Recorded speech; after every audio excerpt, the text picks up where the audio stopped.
मुनासिब नहीं है, इसीलिए मना कर रही हूँ। अरे भाई मुझे भी तो पता चले किस चीज से मना कर रही हैं। आहद दुआ को अपने साथ आज लंच पर लेकर जाना चाह रहा है। मैंने मना कर दिया है, 10 दिन ही तो रह गए हैं शादी में, क्या जरूरत है?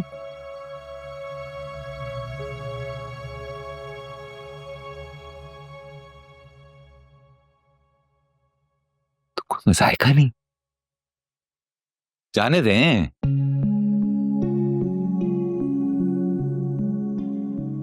अरे भाई बस मेरी बेटी खुश होनी चाहिए, ये ज्यादा जरूरी है मेरे लिए। ठीक है बेटा। अब्बू जिंदाबाद। बस बेटा रात होने से पहले वापस आ जाना। लोग खामखा में बातें बनाते हैं, इज्जतदार लोग हैं ना हम। आ जाऊंगी, थैंक यू। लोगों को मौका नहीं मिलना चाहिए ना। हाँ?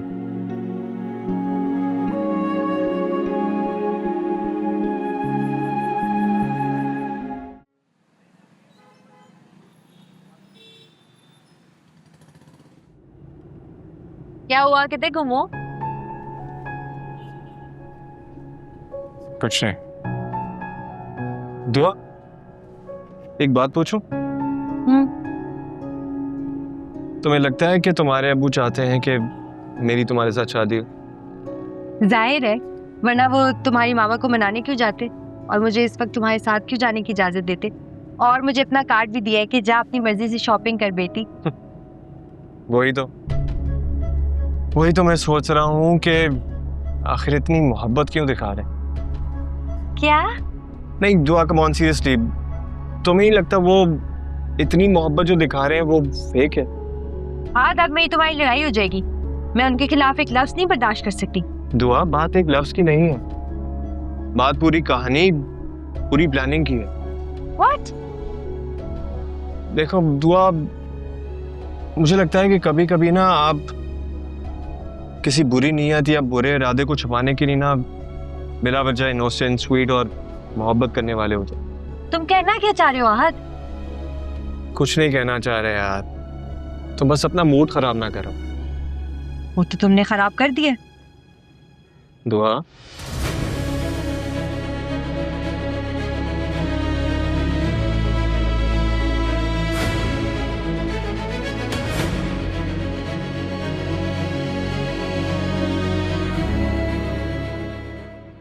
I feel so helpless Areeba. मुझे कुछ समझ नहीं आ रहा मैं क्या करूं। वो मेरे करीब आने वाला होता है, सब ठीक होने लगता है कि पता नहीं कैसे एकदम सब मेरे हाथ से फिसल जाता है। अरीबा मैं क्या करूं? शायद वो तुम्हारे नसीब में नहीं है फरियाल। प्लीज तुम इस बात को अंडरस्टैंड करो। प्लीज ऐसा नहीं कहो। ऐसा ही है, तुम खुद को संभालो और समझाओ। देखो, इसमें कोई दूसरा तुम्हारे लिए कुछ नहीं कर सकता, तुम्हें ये अपने लिए खुद करना होगा। कहा ना, मैं हेल्पलेस हूँ खुद अपनी फीलिंग्स के सामने। फरियाल, तुम एक वेल अवेयर पर्सन हो। देखो, इस तरह की वन साइडेड फीलिंग्स रखने वाले मामलात आपकी मर्जी के मुताबिक हो भी जाएं तो भी ज्यादा वक्त तक चल नहीं पाते। फरियाल, तुम अगर उसको हासिल कर भी लोगी ना, तब भी वो तुम्हारा कभी भी नहीं होगा। देखो, उसने अपने सारे इमोशंस, अपनी सारी फीलिंग्स किसी और के नाम कर दी हैं। प्लीज तुम उसके लिए खुद को इतना मत गिराओ। अरीबा, मैंने तुमसे मशवरा मांगा था, नसीहत नहीं।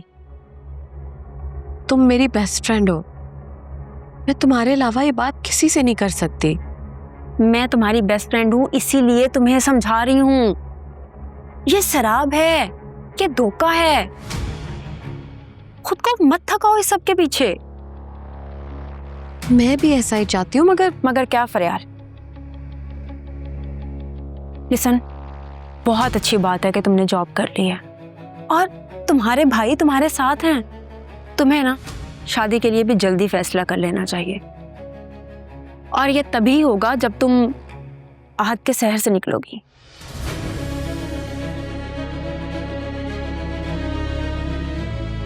नहीं निकल पा रही। तुम कुछ भी कहो,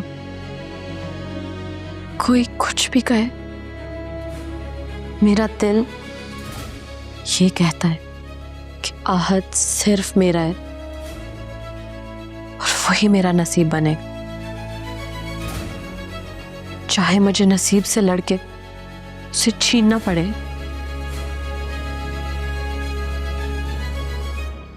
मैं लड़ूंगी, आखिरी सांस तक लड़ूंगी।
एक नंबर 19 और एक 24 और रूम टेम्परेचर पानी। थोड़ा जल्दी करना है यार।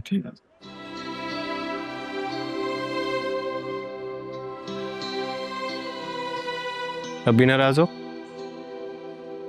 नाराज होती तो शॉपिंग करती, लंच के बहाने लाए और शादी की शॉपिंग करा दी। मैं बेवकूफ मान भी गई। मुझे पता है तुम बहुत अच्छी हो और सादा भी, साफ दिल की मालिक। इसीलिए तुम्हें लगता है हर किसी के पास शफाफ दिल है तुम्हारी तरह। आज मुझे अब्बू से बहुत प्यार है, उनके खिलाफ मुझे कुछ सुनना अच्छा नहीं लगता। इसीलिए तो मैं कह रहा हूँ कि खुदा ना खास्ता उनके बारे में कोई बुरी चीज पता लगती है तो तुम बिला वजह हर्ट ना हो। आहत क्या हो गया है? क्यों अब्बू के पीछे पड़ गए? अच्छा ठीक है, अब बस खत्म, अब नहीं कहूंगा। ओके? तुम मेरी फीलिंग्स नहीं समझ रहे यार। जिस तरह से अब्बू गए दोबारा रिश्ता जोड़ने तुम्हारे घर, एक्सक्यूज करने, किसके लिए? मेरे लिए ना। उन्होंने मेरा दिल जीत लिया यार। सगे वालिदैन भी छोटी छोटी बातों को इज्जत का मसला बना लेते हैं। कार्ड भी यूज नहीं करने दिया तुमने उनका मुझे। वो इसलिए मैडम क्योंकि आज आप मेरे साथ आई हैं शॉपिंग पर और हमारे बीच में डिसाइड हुआ था कि नो जहेज आइटम। रिमेंबर? प्लीज यार मुझसे नाराज मत हुआ करो, मेरा दिल टूटने लगता है। और मुझे बुरा लगता है अब्बू के खिलाफ। ओके बस खत्म, अब नहीं कहूंगा, आई प्रॉमिस। मुझे चेक कर लो प्लीज। हाँ